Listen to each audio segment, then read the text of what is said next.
Guys இப்போ நம்ம என்ன கேம் விளையாட போகிறோம்னு பார்த்தீங்கன்னா இந்தோனேஷியா பஸ் கேம் தான் விளையாட போகிறோம் காய்ஸ். இப்போ நம்ம ஆரம்பித்தோன்னே காய்ஸ் ஆரம்பிச்சிட்டோம்.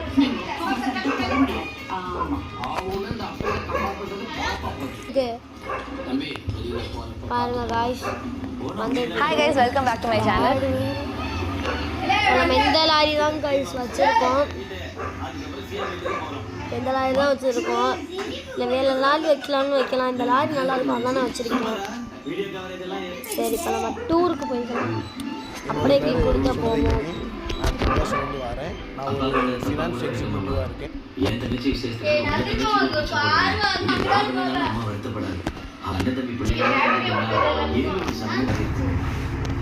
வந்துச்சு ஆல்ரெடி இங்கே தான் ஓட்டிகிட்டு இருந்தாங்க காய்ஸ். காட்டுறேன் பாருங்க. இந்த கேமை பற்றி உங்களுக்கு